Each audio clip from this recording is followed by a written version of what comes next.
Welcome back. If you're just joining us, this is Metropol Business Center. My name is Brandon Imichaba, and you're right on time for our interview conversation today.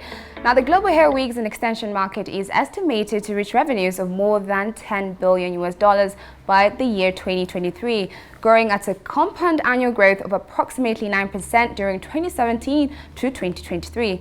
As the urge to improve one's physical appearance continues to be a major factor driving the hair wigs and extension market worldwide, the rise in income levels has pushed people to increase spend on personal grooming and beauty products, which in turn is boosting the end-user confidence to invest in personal grooming, including hairs, wigs, and extensions.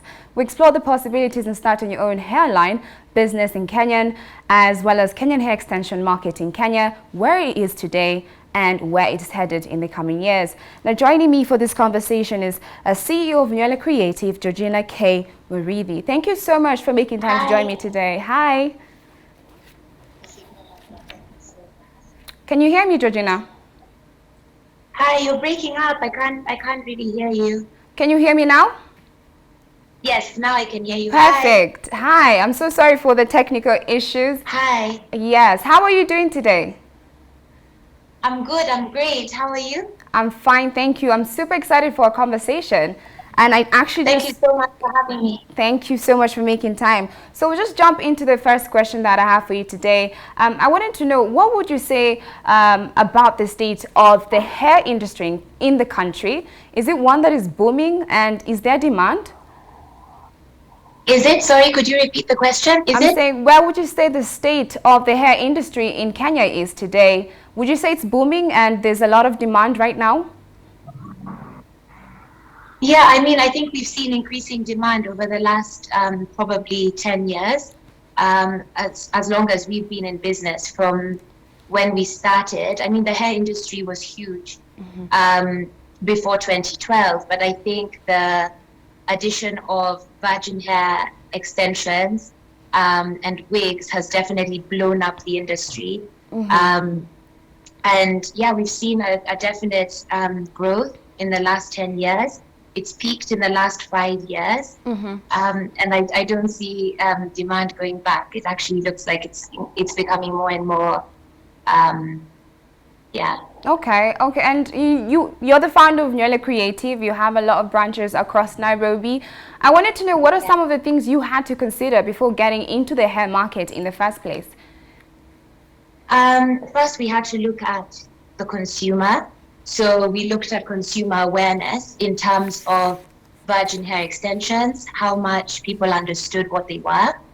And then we then looked at the demand for virgin hair extensions, as this is very different to synthetic hair extensions, which were popular in the market for a very long time. And then we looked at the shopping experience, the current shopping experience that our consumers had. And of course, we had to look at the needs and the wants of consumers and really build our business around that. Okay. Now, I'm sure you have customers across, the East African space, talking about Tanzania, maybe even Uganda. I just wanted to know, if you've been able to acquire customers from those areas, what would you say is the most profitable market in, the East African region? In East Africa, definitely I would say Kenya, being that our flagship stores are in Kenya. We're based in Kenya. Our majority of consumer is Kenya. But we do deliveries internationally, including East Africa, Rwanda, Uganda, Tanzania, South Sudan. But Kenya is obviously our biggest market, especially the fact that we can reach people face to face. Online purchases are increasing, but they're not our sole and only way of making business. So I'd say in Nairobi, we have our majority of clients. Kenya, of course, has our most clients. So most profitable in East Africa at the moment would be Kenya, yeah. Clearly, we love to look good. I can clearly tell that from you telling us that information. Now, Georgina, of course, when we are talking about hair extensions, we're talking about wigs, we're thinking about the entertainment scene a lot, because people in that space are the ones who like to look good and pay the money they can pay for good hair. Now, I want to ask you, do you feel that the growth of the entertainment and fashion industry has played a part in the growth and adoption of wigs and extensions? Sorry, can you repeat the last of your question? No problem. I wanted to know, when we look into the entertainment scene and its correlation with looking good and purchasing of wigs and hair extensions, I wanted to know, on your part with your business, has the growth of the entertainment and fashion industry played a part in the growth and adoption of wigs and hair extensions or any kind of other beauty products? Yeah, I think so, definitely, especially with wigs. Over the last 5 years, we've seen an increasing amount of wigs being used in the entertainment industry with a lot of celebrities. And I can say that it's definitely made wigs a lot more socially accepted. I think women are getting shamed less for wearing wigs. Yeah. Wigs are starting to look more natural, and they're starting to look more appealing. They're more seamless, and they seem like people's hair. So I think the adoption of wigs, especially in movies, in social media, has definitely made wigs more acceptable in society. And for sure, that's increased the demand for them. They're also a lot easier to install on an everyday basis for clients, especially for people who don't have a lot of experience in hair extensions. They're very easy to wear, very easy to use. So they're gaining popularity more than hair extensions like weaving or micro bonding and other forms of installation methods that actually take a really long time to install your hair. Whereas with a wig, it takes about 2 to 3 minutes, and you've changed your look. If it's longer hair that you wanted, it's different color hair, more volume, it's a lot easier to achieve. And I think definitely the increasing amount of wigs being used in movies and entertainment and on television, as I said, it's making it a lot more acceptable in society, for sure. Okay, wonderful. Now, earlier on, you had mentioned that, virtual wigs have kind of helped in the growth of wig extensions and just the growth of the wig market in Kenya in general. I wanted to know, especially with your business, has the growth of social media, with the growth of social media being an emerging trend of wig promoting within, this platform such as Instagram, also Facebook. As an owner of your own hairline, would you say that this trend has allowed the integration of shopping capabilities in the sense that, your consumers can easily access buying your wig online rather than having to go to your shop physically? Yeah, definitely, especially I'd say over the last 3 years, as online shopping has become more accepted as well in the Kenyan market. People have become more open due to safe methods of payment like M-Pesa. Being able to track your payments and secure your money has made people a lot more open to spending online and purchasing online. Social media has allowed us to reach a vast market that we couldn't reach, otherwise.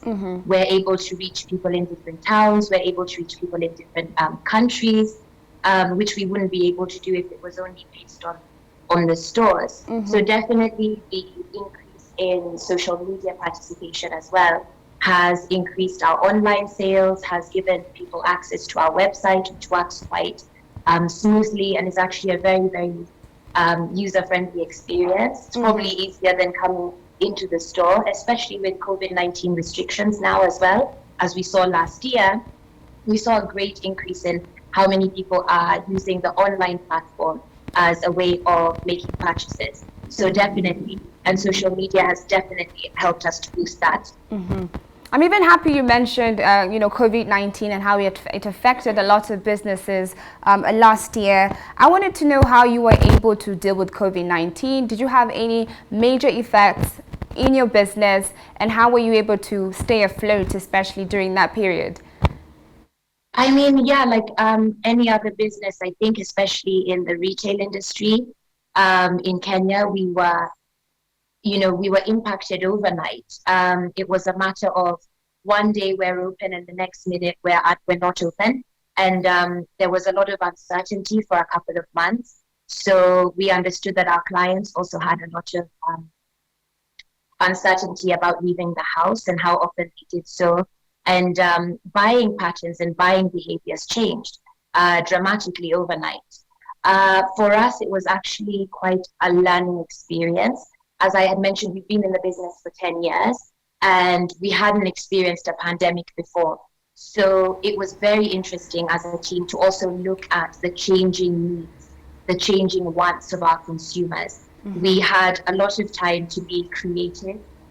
We have also had a lot of time to improve our existing spaces and adapt them towards precautions for COVID-19 and ensuring that our retail spaces were now